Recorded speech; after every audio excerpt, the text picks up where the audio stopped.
My name is Ethan, and I'm a business owner in Austin, Texas. I'm going to tell you a story about an inheritance.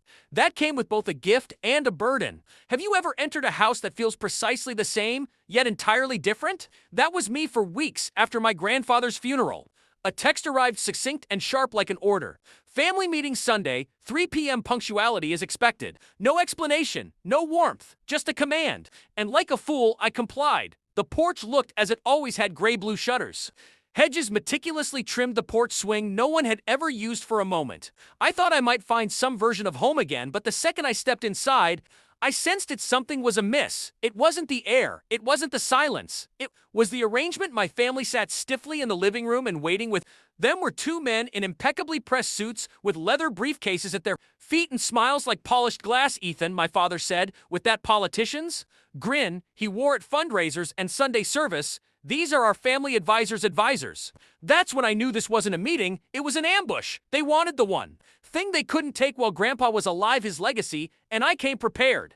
You see, Grandpa wasn't just the man who raised me, he was my guiding principle. He built Vance Materials with a rusted pickup and a handshake loan from a neighbor. When he was 29, by the time I was born, contractors in 5 counties spoke his name with reverence while my sister pleaded for new shoes, and my brother, obsessed over toy trains, I wanted to be at the warehouse. I loved the sharp scent of fresh-cut pine, the metallic hum of forklifts, the echo of his voice rolling through the rafters. When I was 14, he handed me a ledger and said, "Let's see if your brain handles columns instead of crayons," and it did. My father never understood. He valued speed. He valued image, he once told me. Your grandfather builds warehouses, I build a life. His life was a monument to debt. 3 maxed out cards, a shiny leased car, spa weekends. He called stress management and charity galas to remind everyone he was significant. So when the will was read 2 weeks after the funeral, the room shattered. Minor gifts were distributed, donations made. And then to my grandson, Ethan Hale, I leave the remainder of my estate, including all shares of Vance Materials, my properties, investments, and personal effects. Silence. Then my father snapped. "This is preposterous." He must have been confused. "Read it again." The attorney remained composed. "I have read it countless times." He was exceedingly clear. My sister gasped like a dramatic actress. My brother rubbed his hands together, bewildered. And me, I just sat there numb. Later in the parking lot, my father cornered me. His voice was syrup over a blade. "Hand it over. I'll divide it justly. This isn't yours. It's ours." But it wasn't. Months earlier, Grandpa had warned me, "They are going to despise this, but you're the only one who understands what it cost me to build." It wasn't a compliment, it was a burden. That night the messages began, my sister pleaded. "Don't ruin everything," my father texted. "One day when you're a parent, you'll understand family comes first, then neighbors." I hadn't spoken to in years, scolded me like a child. "Disappointed in you, Ethan." Over and over disappointment. 2 days later, my brother showed up at my apartment, no warning.